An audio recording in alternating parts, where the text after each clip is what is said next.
হযরত খাদিজা বলেন, এ দাসী,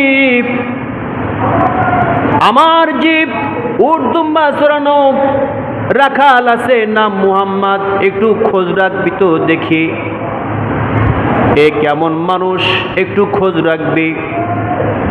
দাসী খেয়াল করে দেখে আল্লাহ নবী মুহাম্মদ সাল্লাল্লাহু আলাইহি সাল্লাম যখন গোয়ালঘর থেকে উটগুলো বাইর করে, এই উটগুলোর একটা গলায় রশি দেওয়া লাগে না।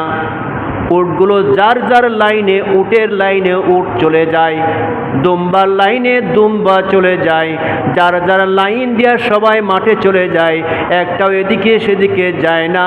খাদিজার দাসী সেটা খেয়াল করে দেখেছে। কেন বিয়ে করলেন তাই সংক্ষেপে বলতেছে আর কি। শুধু তাই না, তাকায়া দেখে যে পথ দিয়ে আল্লাহর নবী যায়, যে পথে চলে, যে রাস্তা দিয়ে যায় মাঠে, অনেক গরম, অনেক রোদের তাপ, মেঘ যায় রোদের সূর্যের মুখে দাঁড়াইয়া আল্লাহর নবীকে ছাতা মতো ছায়া দান করা শুরু করেছে। দাসী দেখে পয়গম্বরের মাথায়, মুহাম্মাদের মাথায় এক বিন্দু রোদ লাগে না। যখনই রোদ লাগতে চায় ছুটে ছুটে মেঘ যা দাঁড়াইয়া আল্লাহর নবীকে ছায়া দান করে। সুবহানাল্লাহ। যে বলছে খাদিজা, মুহাম্মদ তো মনে হয় সাধারণ মানুষ না, এ যেদিকে যায় সেদিকেই মেঘ চলে যায়, একটু রোদ মাথায় লাগে না। এরপরে সমস্ত দুম্বা উটগুলো যার যার লাইনে তারা মাঠে চলে যায়। একটু দেখলাম না যে কেউ এদিক সেদিক যায়, সব নির্দিষ্ট পথে চলে। খাদিজা ডাক দিয়ে বলে, দাসী ঠিক আছে তুমি থাকো, আমার যে ম্যানেজার আছে তার কাছে জিগায় দেখি। ম্যানেজারের কাছে জিগায় বলে, রাখাল তো অনেকগুলো আছে, কোন রাখাল কত কামাই করে, কোন রাখাল কেমন, তুমি এবার আমার বর্ণনা দাও। এবার রাখালদের বর্ণনা দিচ্ছে ম্যানেজার। ও খাদিজা, আমরা খেয়াল করে দেখি, মাঠে যখন যাই দেখি এই মুহাম্মদ বসে থাকে আর তার সমস্ত উটদুম্বাগুলো চতুর্দিক চড়ে চড়ে খায়, একটাও এদিকে ওদিকে যায় না, একটাও বাগে ধরে পর্যন্ত খায় না, সব ঠিক থাকে, কোনোদিন একটা হারায়ও না। আমাদের যত রাখাল আছে সবচেয়ে এই ভালো। হযরতে খাদিজা এবার ডাক দিলেন মুহাম্মদকে। মুহাম্মদকে ডেকে বলছে, সংক্ষেপে কথা বলি, ডেকে বলছে, আমি তোমার পরে খুশি, তোমাকে একটা দায়িত্ব দিতে চাই, তুমি এখন আর রাখালিয়া করবে না, এখন থেকে তুমি আমার ব্যবসা দেখাশোনা করবে। আমার সিরিয়া, ইরাক, ইরান বহু জায়গায় ব্যবসা আছে, ব্যবসার মাল যায়, অনেক কাফেলা চলে যায়, তোমরা এগুলো দেখাশোনা করবা। বলেন ঠিক আছে। এবার দিল, দেখা যায় কয়েক মাস পরে হিসাব নেওয়া শুরু হলো, দেখা গেল অন্যের চাইতে মুহাম্মদ যে কোন দায়িত্ব নিয়েছেন তখন থেকে ব্যবসায় বেশি উন্নতি হয়েছে। খাদিজা এসব দেখে, আখলাক দেখে, চরিত্র দেখে বিয়ের প্রস্তাব দিয়েছিলেন। আমি এই ঘটনা বলতে চাই না, অনেক ইতিহাস না, আপনারা অনেকে বলবেন যে খাদিজার অর্থ দেখে মনে হয় বিয়ে করতে চাইছিল, এই ভুলটা ভাঙার জন্য আমি এই কথাটুকু বললাম। তো আল্লাহ নবী খাদিজাকে বিয়ে করেছিলেন, খাদিজার সমস্ত সহায় সম্পত্তি যা ছিল সব কি করলো, নবীকে দিলেন। আল্লাহর নবী নূরের নবী গো, আপনি নবী আমার জীবনের জীবন, দেখে আপনার মুজিজা ভাগ্যবতী হইলেন খাদিজা, সপিয়া দিলেন তিনি জীবন যৌবন। আরে রহমাতাল লিল আলামিন, আপনি গুনাহগার উম্মতের জামিন, আপনি নবী হইলেন নির্ধনের ধন। আল্লাহর নবী নূরের নবী গো, আপনি নবী আমার আপনের আপন।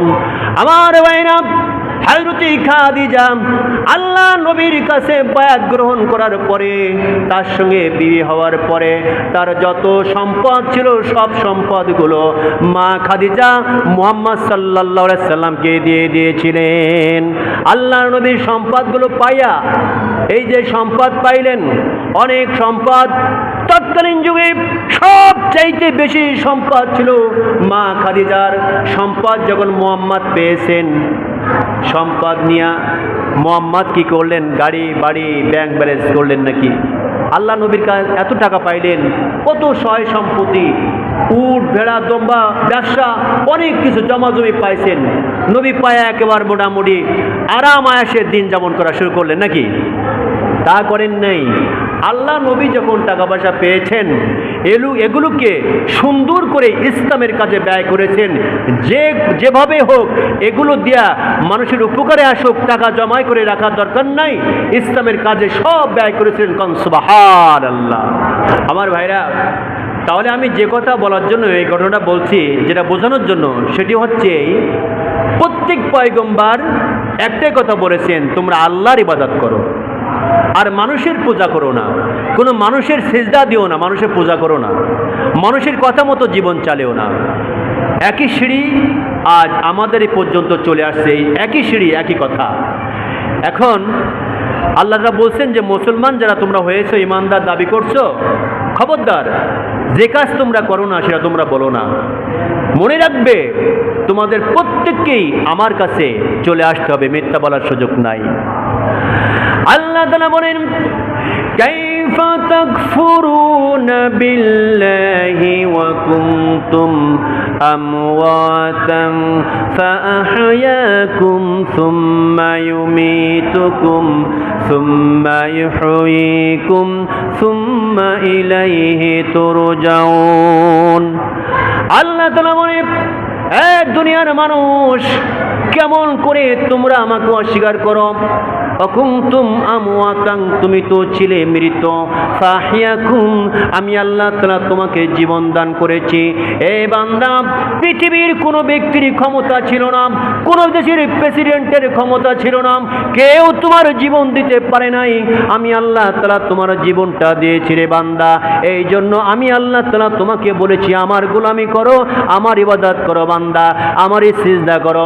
বান্দারে, এত কষ্ট এত পরিশ্রম জীবনে তুমি করলা, আমার হুকুম মতো করলো না। এই কষ্ট পরিশ্রমের মধ্যে আমি আল্লাহ তোমার পরে খুশি আছি কি নাই এটা তুমি দেখলা না। শুধু কষ্ট করেই চললা, পরিশ্রম করেই চললা, বাড়ি বানায় চললা, গাড়ি বানায় চললা, টাকার পরে টাকা, ব্যাংকের পরে ব্যাংক ব্যালেন্স তুমি তৈরি করে চললা। এ বান্দা, ওই ব্যাংকে ব্যালেন্সে আমি আল্লাহ খুশি আছি কিনা একবার তুমি চিন্তা করলা না? অকুনতুম আমওয়াতান, তুমি তো মৃত্যু ছিলা। ফাহিয়াকুম, আমি আল্লাহ তাআলা তোমার জীবন দিয়েছিলাম। বান্দা, এই শক্তি তুমি কই পাইলা? এই জীবন কই পাইলা? ষাটের বুক খুলে দিয়া হেঁটে হেঁটে সিগারেট খাও আর পান খাও আর চা খাও আর গান গাও। এই যে তোমার শক্তি, এই যে তোমার ক্ষমতা, কে তোমাকে দিয়েছে বান্দা? আমি আল্লাহ পাক তোমাকে আমি দিয়েছি। এ বান্দা শোনো, সুম্মা ইউমীতুকুম, আবার তোমাদেরকে মৃত্যু দান করা হবে, আবার তোমরা কিন্তু মরে যাবে। কেউ কিন্তু চিরকাল বেঁচে থাকবে না, তোমাদের মৃত্যুবরণ করতে হবে। তোমার বাবা মারা গেছে, দাদা মারা গেছে, এমনি করে পৃথিবীর সবাই মারা যাবে, চিরকাল কিন্তু কেউ দুনিয়ায় বেঁচে থাকতে পারবে না। দুনিয়া হচ্ছে সংক্ষিপ্ত জায়গা, এখানে আজ আছেন তো কাল নাই। এখন আপনি এখানে বসে আছেন, নাম আব্দুর রহমান, 1 মিনিট পরে আপনি আব্দুর রহমান থাকবেন না, আপনি হবেন আব্দুর রহমানের লাশ যদি আপনি মারা যান। আপনার নাম আব্দুল সালাম, এখনই মারা গেলে পরে আপনার বলবে আব্দুল সালামের লাশ। যে শরীরকে এত যত্ন করেছেন, একটা লুঙ্গি কিনছেন দামি, কেন? পরলে ভালো দেখা যাবে। একটা চশমা কিনছেন দামি, কেন? পরলে ভালো লাগবে। একটা গেঞ্জি কিনছেন ভালো, একটা সাবান কিনছেন দামি, সব দামি দামি কিনে শরীরকে সাজাইছেন। এই শরীর আপনার থাকবে না, মারা যাওয়ার সাথে সাথে শরীর আপনার থেকে বিদায় নিয়ে চলে যাবে। তাহলে দুনিয়ায় তো আপনি থাকতে পারবেন না, আপনি চলে যাবেন। দুনিয়াতে কি নিয়ে যাচ্ছেন? এই পর্যন্ত আপনার কি জ্ঞান হলো? আপনার সাথে কি গেল? আল্লাহ নবী একদিন তার সমস্ত আহল বায়তদের ডেকে ডেকে বলছেন, ডাক দিছেন। যেমনি করে আমরা বউ বাচ্চা নিয়ে বসি না, আমাদের বউ বাচ্চা ছেলে মেয়েদেরকে যেমন নিয়ে বসি, অমন করে আল্লাহ নবী বসে বসে কথা বলতে বলতে এক দিক দিয়ে বলে ফেললেন, এই আমার ফ্যামিলি শোনো, দুনিয়ার বুকে সব জায়গায় সঙ্গী পাওয়া যাবে, কিন্তু অন্ধকার গহীন কবরে কোনো সঙ্গী পাওয়া যাবে না। এই দুনিয়ায় বিপদে পড়লে তোমার বিপদ উদ্ধার করার জন্য বাবা যাবে, তোমার পুলিশে ধরলে তোমার বাবা ছুটবে, ওয়ার্ড মেম্বারের সঙ্গে সম্পর্ক থাকলে সে তোমার পিছনে কাজ করবে, এমপির সঙ্গে সম্পর্ক থাকলে সে তোমার পিছনে কাজ করবে, তোমার জন্য তোমার আত্মীয় স্বজন ছুটবে। কিন্তু শোনো, অন্ধকার গহীন কবর যেটা আছে, এই কবরের মধ্যে যদি তুমি বিপদে পড়ো রে, কবরের মধ্যে বিপদে পড়লে পরে পৃথিবীর কোনো মানুষ তোমাকে কিন্তু বাঁচাতে পারবে না। এ আলী শোনো, ফাতেমা শোনো, ও হাসান শোনো, হুসাইন শোনো, সবাইকে ডাক দিয়ে বলি, দুনিয়ায় সব জায়গায় সঙ্গী পাবে, কবরে সঙ্গী পাবে না। এটা মনে করো না যে আমি তোমাদের বাবা, আমি তোমার শ্বশুর, আমি তোমার নানা, আমি তোমার বাবা বলে কবরে তোমার সঙ্গে ভালো ব্যবহার করা হবে, আমি তোমার শ্বশুর বলে কবরে ভালো ব্যবহার করা হবে, আমি তোমার স্বামী বলে কবরে তোমার ভালো ফয়সালা হবে। এর কোনো গ্যারান্টি আমি পয়গম্বর তোমাদের দিলাম না। খবরদার, যার যার চিন্তা সে করে কবরে যায়। আমার ভাইরা, আল্লাহর পয়গম্বর এই ওয়াজটা করেছেন, নসিহতটা করেছেন। কিছুদিন যেতে না যেতে মা খাদিজা অসুস্থ হয়ে গেছেন। খাদিজা অসুস্থ হয়ে গেলে পরে বিছানায় পড়ে পড়ে কান্নাকাটি করছেন। হযরত ফাতেমা দৌড়ে চলে গেছেন বাবার কাছে, বাবা, মা অত্যন্ত কান্নাকাটি করে, আপনি একটু চলুন, মায়ের কান্না আমার সহ্য হয় না। আল্লাহর পয়গম্বর চলে গেছেন খাদিজার কাছে। এ খাদিজা, তোমার কি হয়েছে? তুমি কেন কান্না করো? কি সমস্যা আমারে বলো। বলে, হুজুর, ওই দিন থেকে মন খারাপ, যেদিন আপনি বলেছেন দুনিয়ায় সব জায়গায় সঙ্গী পাওয়া যায়, অন্ধকার গহীন কবরে সঙ্গী পাওয়া যায় না, ওই দিন থেকে আমার মনটা খারাপ। হুজুর, কবরের টেনশনে বড় ব্যস্ত হয়ে গেছি। ইয়া রাসূলুল্লাহ, আমার শরীরটা বড় ভালো না, আমার মন বলে আমি আর বুঝি বাঁচবো না, আমি মৃত্যুবরণ করব। খাদিজা, এমন করে বলো না, এমন করে কথা বললে আমি তোমার স্বামী মোহাম্মদ বড় খারাপ লাগে। খাদিজা, এই দুনিয়ায়, এই পৃথিবীতে আল্লাহর পরে দুনিয়ায় যখন আমি এসেছি, এই দুনিয়ায় যখন আমি কালেমার দাওয়াত দিয়েছিলাম, কেউ আমার পাশে ছিল না। আপন চাচারা পর্যন্ত আমার মেরেছে, আমার ভাইরা পর্যন্ত কালেমার দাওয়াত গ্রহণ না করে আমাকে মেরেছে, এলাকাবাসী আমাকে পাথর মেরেছে, নিক্ষেপ করেছে। আয়েশা রে, ওই সময় তুমি আমার পাশে ছিলা, আমাকে সান্ত্বনা দিয়েছিলা। ও আয়েশা, ও খাদিজা, ওই সময় তুমি আমার পাশে ছিলা, সান্ত্বনা দিয়েছিলা। আজকে তুমি এমন করে কান্না করলে আমার সহ্য হয় না। আল্লাহর নবী আল্লাহ নবীর স্ত্রী ভারতে খাদিজা বলে, ইয়া রাসূলুল্লাহ, আমি কাঁদবো না, একটা ওয়াদা কি আপনি আমার সাথে নিতে পারবেন? ইয়া রাসূলুল্লাহ, একটা ওয়াদা যদি আপনি করেন, আমার কান্নার কাঁদবো না। আয়েশা, বলো তোমার ওয়াদা কি করতে হবে? হুজুর, আমি মারা যাব, আমি চিরকাল বেঁচে থাকবো না। আপনি বলেছেন মানুষ সবাই মারা যাবে, আল্লাহ তাআলা কোরআনে বলেছেন না জানি কোন সময় মারা যাব, তবে আমার মন বলে আমি আর বাঁচবো না, ওই 2-1 দিনের মধ্যে হয়তো আমি মারা যাব। হুজুর, আপনার কাছে দাবি হলো একটা, সেটি হচ্ছে আমি যখন মারা যাব, আমি মারা গেলে পরে আপনার রেখে দেওয়া পুরাতন যে জামাগুলো আছে, ওই জামা দিয়া আমার কাফন তৈরি করে আপনি আমাকে কবরে শোয়া দিবেন।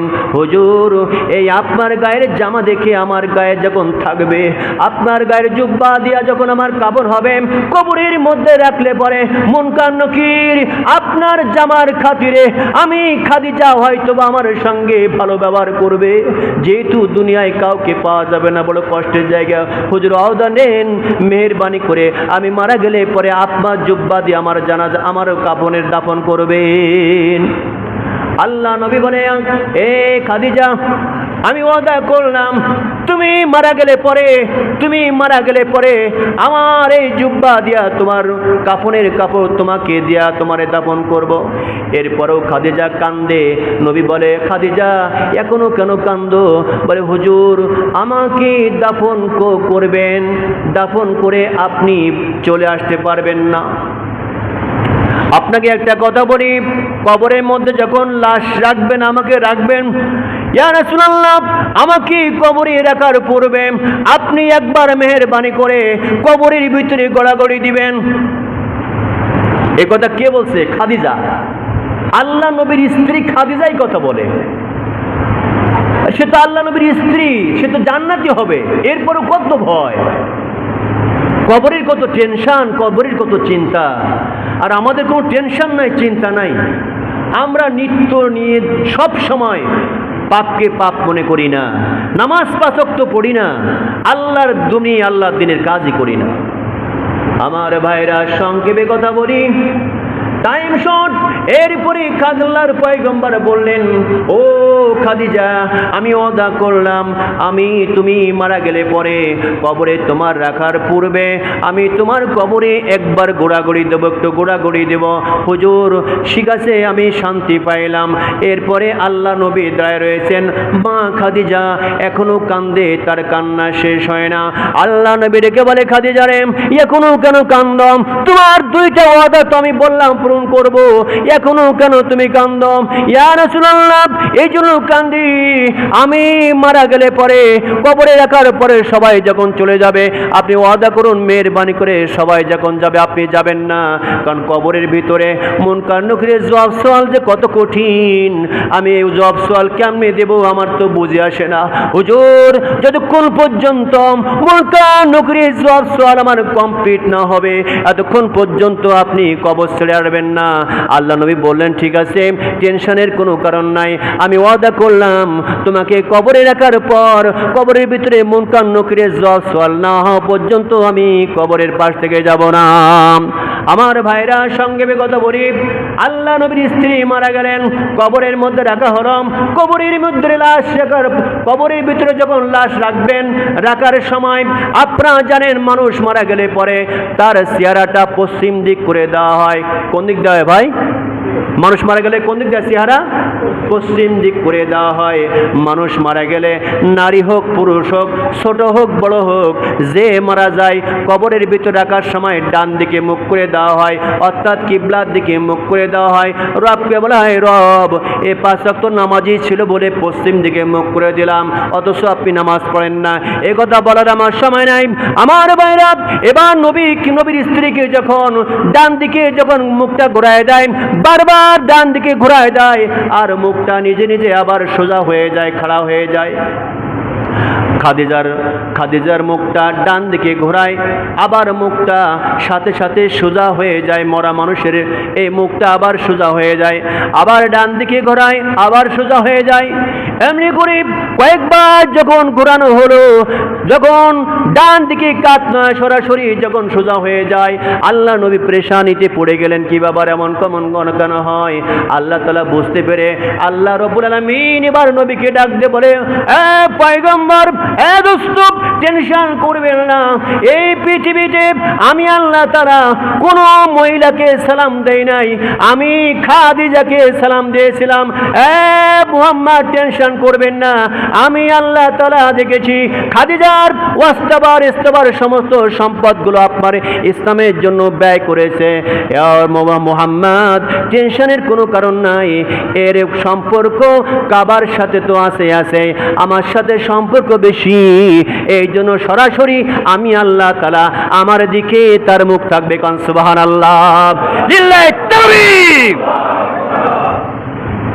এমন স্ত্রী আমাদের হোক, আমরা চাই না ভাই? এমন স্ত্রী আমাদের হোক, আমরা চাই। আমাদের বিবিগুলো এমন হোক, আল্লাহওয়ালা হোক, দ্বীনওয়ালা হোক, আমরা চাই। আমার মেয়েগুলো এমন হোক, আমরা চাই। কিন্তু সে মাফিক আমরা গড়ি না। শুধু চাইলে হবে না, আপনার বিবিকে নামাজি বানান, আপনার বিবির গর্ভে যে সন্তান হবে সে নামাজি হবে। আপনি নামাজ পড়েন, আপনার বিবির গর্ভে যে সন্তান হবে নামাজি হবে। আপনি মদ জুয়া ঘুষ ছেড়ে দেন, আপনার বিবির গর্ভে নেক সন্তান জন্ম নিবে। আমার ভাইরা আসুন, সময় শেষ, আমার আবদার থাকবে এটাই, আমরা সবাই মারা যাব, পৃথিবী থাকবে, একদিন ধ্বংস হবে। আমরা মারা যাওয়ার পরও মানুষ আমাদের নিয়ে সমালোচনা করবে, অমুক লোকটা এমন ছিল, নামাজ পড়তো না, খালি টাকার পিছনে ছুটতো, সে বদদোয়া করবে। অমুক লোকটা এমন ছিল, খালি দোকানদারি করতো, নামাজ পড়তো না, বদদোয়া করবে। অমুক লোকটা এমন ছিল, আজান হওয়ার পরে দোকানে বসে চা খেত, নামাজ পড়তে আসতো না, মানুষ বদদোয়া করবে। আসুন 5 ওয়াক্ত নামাজ ঠিক মতো পড়ি, আল্লাহ তাআলা দেওয়া বিধান মাফিক জীবন গড়ি, আল্লাহ নবী আদর্শ মাফিক জীবন গড়ি, এবং এই সমাজে আল্লাহ দ্বীন কায়েমের কাজ করি। আল্লাহ পাক আমাদের প্রত্যেকে তৌফিক দান করুক, আমিন।